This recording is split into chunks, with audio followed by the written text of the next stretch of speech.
Producers, they need to focus on reducing the feed conversion rate, so they use less feed per pound of gain of the hogs, and they can do that by, first of all, focusing on not wasting any feed, so get the feeders adjusted correctly and make sure the pigs don't waste any feed.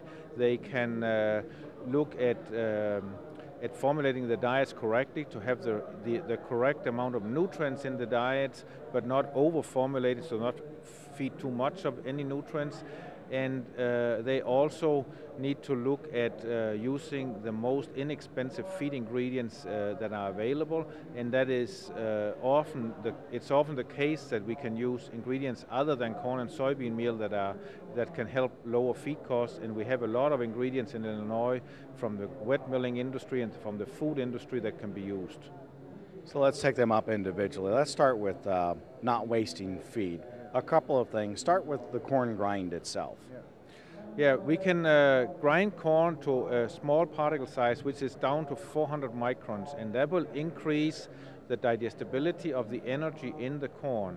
And that means the pig will get more energy out of each pound of corn it eats, and therefore it will eat less corn to gain the same amount of weight. So we can save some corn by grinding it down to approximately 400 microns, 450 microns. I'm going to take on one little tangent because there's so much corn from last fall that was out of shape and would have been too high in some toxins. How much of a difference does it make in the feed ration for hogs?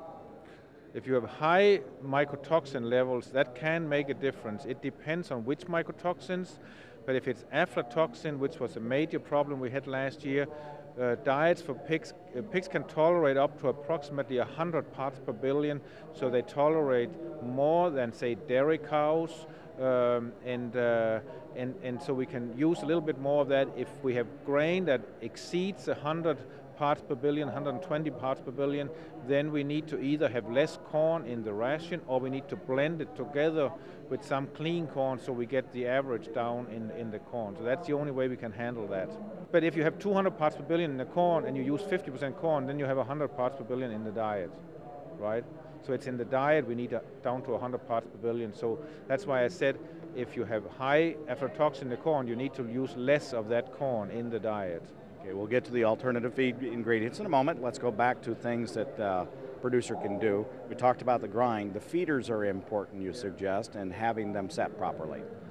Adjusting feeders is a very important thing. If they are not adjusted correctly, if there's too much feed in the feeders, then the pigs will waste that and they'll root it out of the feeder and it will get into the slats and disappear in the pit. And obviously that cannot be utilized, and we have seen research where they've shown between 5 and 10% of all the feed that comes into the feeder ends up under the slats, so it's not eaten. So adjusting those feeders correctly is very important in terms of feed conversion rates. Now let's talk about the alternatives. In the state of Illinois, let's work with ADM Tate and Lyle in Decatur, Illinois. There's corn gluten and some other products that are available. Yeah. There are a number of products coming out of the wet milling industry. Corn gluten meal, corn gluten feed, corn germ meal, which is a defatted corn germ, is a very good ingredient. And there are some newer products also, corn extractives and some other things that they mix together. So there are a number of products there that can be used in diets for pigs, but maybe 20%, maybe 25% in that area. And right now, that is a very good buy, so it will lower feed costs if we include some of those ingredients. We do need to make sure the diets are formulated correctly, so we have the correct amount of nutrients in the diets, and that's why producers need to work with a nutritionist or their feed company to make sure that they get the diets correctly formulated. They cannot just take out corn and put in corn germ meal or DDGS or something else. They need to have them balanced, but if they do that, then the pigs will do very well on many of these co-products. DDGS. Is it simply a substitute for corn, or is it a substitute for corn and for bean meal? DDGS is a substitute for both corn and bean meal, and on average, if you have 100 pounds of DDGS in the diet, you take out about 55 pounds of corn and 45 pounds of bean meal. So you substitute both of them, and then you add a little bit of synthetic lysine to balance the lysine. That's how we do that. Is it a good alternative as well?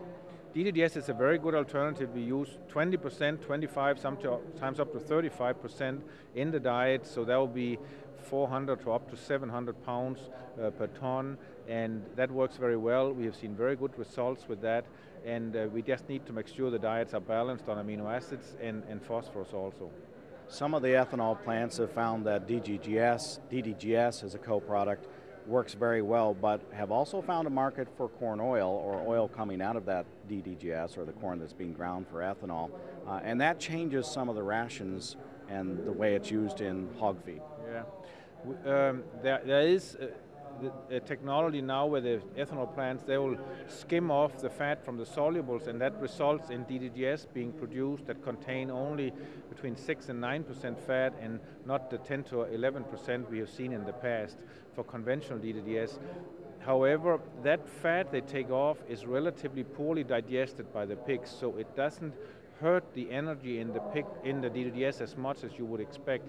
And our research indicates that you would not be able to see a difference between whether it's a 6% fat or 9% fat DDGS. And our research have shown that, and other places have shown the same thing. So we are relatively comfortable getting down to 6% fat. If we get down to 2 or 3% fat, there is a difference. But 6, 7, 8%, we're okay. So there are other small grains that are grown in the state. How can we use them, and which small grains are useful? Well, we have the most important one is wheat. We do have wheat grown in the southern part of the state, particularly, and also in Missouri, and it is combined early. So that means if you run out of corn in July or August, there may be opportunities to buy wheat, feed-grade wheat, and that's a very good deal. You can pretty much substitute corn for wheat, and you actually can take out a little bit of bean meal at the same time because there's more amino acids in wheat compared with corn. So it does help in the formulation. And so if you can buy wheat at the same price or less than corn, it's going to improve profitability. Barley is another good source of energy we can use in the diet. However, we don't grow a lot of barley in Illinois, so it will have to be trucked in, and so it depends on what the cost will be. Same thing for field peas and oats and stuff like that. If they're available at a competitive cost, we can definitely use it. Very, very good ingredients to use, and we do have quite a bit of information on our website about those ingredients also.